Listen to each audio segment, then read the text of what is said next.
I'm going to show you this really cool tool to use in Google Slides that's going to change the way that you interact with your students in the classroom. I'm going to cover how to add Pear Deck to your Google Slides, how to create a question, how to use it during class, and how to use it outside of class, because it's possible to create questions in Pear Deck and have students answer those questions even when you're not around. Also, I'm going to give you an extra bonus, and I'm going to show you a little secret of something you can do during class that you probably didn't know if you're someone who's already used Pear Deck before. Okay, here's how to add it to Google Slides. I'm going to exit my presentation. Now on my end, it actually already says install Pear Deck because I've had it in this slide before, but I'm going to go to add-ons, and I'll go to get add-ons. Yeah, Pear Deck is already suggested here, but if you don't see that in your suggestions, you can search for it here. And there are other ways that you can add Pear Deck into your presentation, but this is just an easy way to do it. So I'm going to click to install it. Wants me to go through things. I do have to give it permission because it's got the ability to manage aspects of my slides. And then I'm done. Now, Pear Deck itself, there's a free version, there's a paid version. It's going to pop up a lot offering things for the paid version. And it's your first time through it, you actually get the paid version for 30 days. But the free version itself is fantastic just on its own. So now I've got Pear Deck.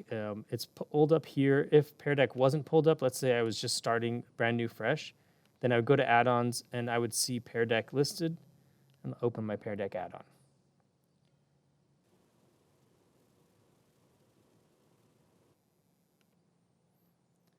Okay, so to add a question, basically you type it out on the slide.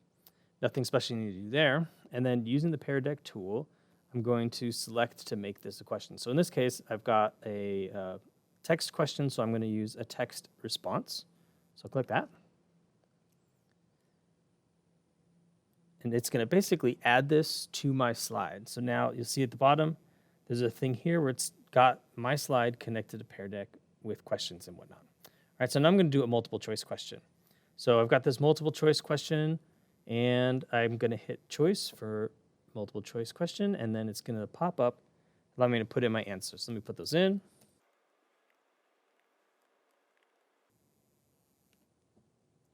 Anyone curious, it is copper that is the answer to that question. All right, so now it's in and set and actually ready to go. So I'm going to show you how to use it in the classroom. So I've got a question here that's already added in, and I'm going to show you how to start that. So let's imagine we're actually in class, and we're going to have students go through this presentation at the same time as us. So I'm doing my lesson just like I normally would do.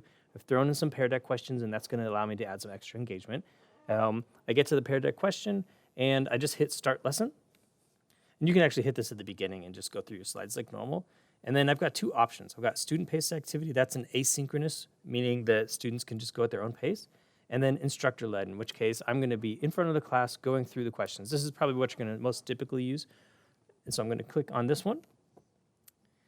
And then it starts up here. Now it's going to pop up with my presentation information. If you haven't used Pear Deck before, it may ask you for some permissions again at this point, but don't worry about that.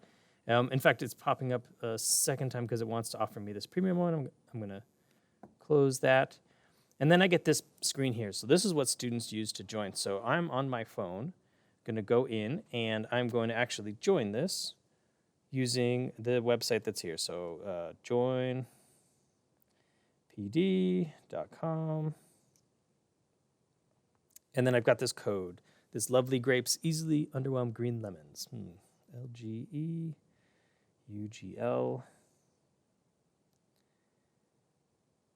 So it's asking me to select an account, and you can, if you want, you can set it in Pear Deck to where it doesn't ask for them to log into any particular account. In my case, because we are a Google college, I'm going to go ahead and require them to do their Google account. For this example, I'm logging into my personal one. All right, and so here's what it pops up for the students. They get to choose this, or they can skip it. I'll just go ahead and say I'm nice and happy. And now, if you take a look at my screen, I've got one student connected, and I'm going to go ahead and hit continue.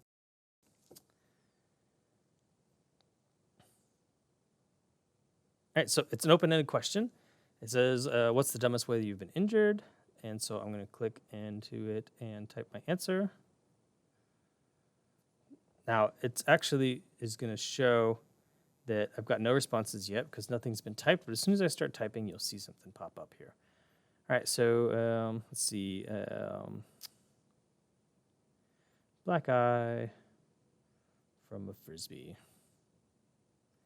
Not my proudest moment. All right, and now my response is actually already in. I don't have to hit anything, enter or anything. I can see my own response. Now, if I'm managing as instructor, I can click here and show responses. And I can see there's the response that was done. I can hide those responses. I can also lock it if I don't want any more answers to come through.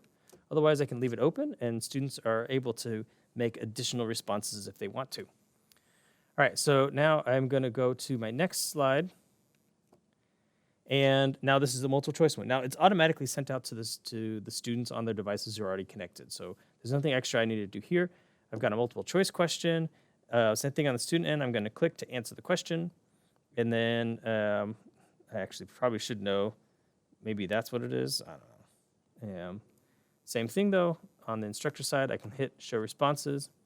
And there I can see the response of what came in. All right, now, I did tell you that there was going to be an extra thing I was going to show you, right? Some little bonus. This is it, all right? So what it is right here, this new prompt. Now, I've got the free account. I'm way past my 30 days of the bonus stuff. And there is some pretty cool stuff in the paid version, but you can access some of that here in the free account. Let me close that. If you hit this new prompt here. So I'm going to hit new prompt, and then I've got some extra pre-built questions. Now, I can't personalize them or anything, but some of these are pretty cool. So for instance, let's say I want to do a quick check of how people feel about a particular topic, right?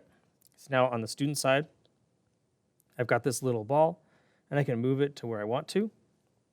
And if I go show responses, I can see that. In fact, it's updated live, so I can move the ball and have it appear. So that's a pretty cool, easy way to engage with your students. I can have pictures, so I can just have the students draw a picture. And then I'll show the responses, and there's a response from the one student I've got, right? There's some pretty cool stuff in here. I can even just click write a response and just ask a question out loud. Be like, okay, hey, you know what? Based off of the response you guys gave, I've got a follow-up question for you. And then you've got a follow-up question. You didn't have to do any extra work. You just added it in, all right? So I'm going to end this. I don't need to save it. So I'm going to end it without naming. And we're good on that. So now I've got one last thing I want to show you, and that is using it outside of class. So using it outside of class is pretty straightforward. You actually build it up just the same way you would normally. But when you click Start Lesson, we're going to use that other option, that student-paced activity. So I click Student-Paced Activity. It's going to start a session and give me a link. Oh, yeah. No thanks. Don't need to pay for the paid version. All right. And then now I've got a link that I can do. So this one is going to stay open. So I've clicked here to copy that link. I can give this to students through an email, through our LMS, however it is I want to give it to them, and then send it off. And then students can complete it on their own time. If you're going to build it for students to do on their own, what I recommend doing is if you've got a multiple choice one, put the next slide with the answers, right? Another thing I would recommend is also avoiding a whole bunch of flashy stuff within your presentation, because Pear Deck doesn't play very nice if you have a whole bunch of animations. Not a big deal, but just keep it in mind. All right, and then if you want to know more, definitely check out peardeck.com/help-videos. This section of Pear Deck is actually a little bit buried, so that's why I wanted to point it out here, because it's a fantastic tool, lots of resources to help you out with using Pear Deck in your classroom. All right, go out there, get engaged with those students.